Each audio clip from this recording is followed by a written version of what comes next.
that Sylville Smith was armed when he was killed, which is contrary to what the criminal complaint says. Were you misinformed or misled at the time by those who had seen the video that he wasn't armed when the second shot was fired? I recall saying that he was armed when he was shot. I also made it clear, I believe, if you go back and check, that there was a second shot and that I could not pass judgment on that. And I think that is very consistent with the decision by the district attorney. That the first shot, I would say probably based on looking at the information that's before me, I believe that the district attorney would not have filed charges had there only been one shot. Again, that was the still photo that I was shown. I specifically said I don't want to see the video because I didn't want to be in a situation where I would be accused of having information. But again, I think for the first shot, I think that you can make the case, and I think the district attorney would make the case that that was a legitimate shot.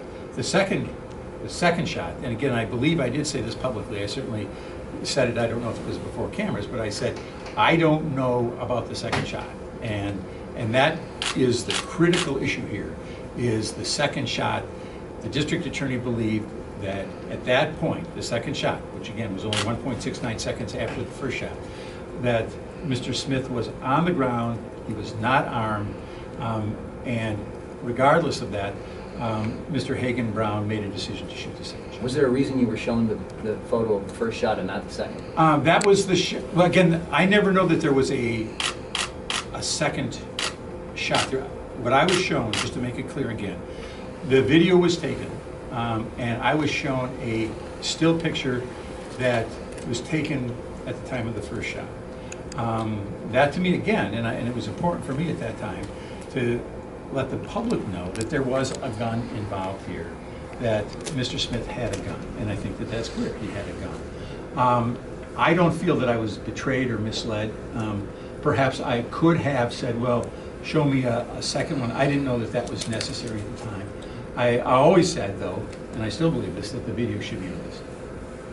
Do you regret commenting publicly on the limited bit that you saw now that you know more of the story? No, because again, I think part of my role at the time was to give the information that I had, and I was sharing the information that I had. And the information I had was that there was a gun involved, that he had a gun. And I think looking at the criminal complaint, that one would conclude based on the criminal complaint that that shot fired was something that was not inappropriate. Again, it's a tragic situation, it's an unhappy situation, but based on what I'm looking at the complaint, that was not what was inappropriate. I did not ask to, and others did not say you should look at this.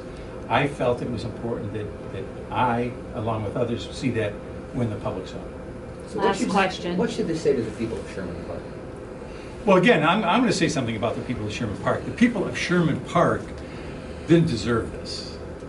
The people who live in Sherman Park are really, really good people. And I have a strong allegiance to them. You may or may not know, when I was first elected to the State Assembly back in 1984, I represented a good portion of Sherman Park. And I lived in Sherman Park for 10 years, or 11 years actually. So I have a lot of friends in Sherman Park.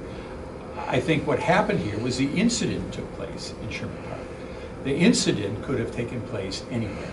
It became the focus and received a lot of negative attention.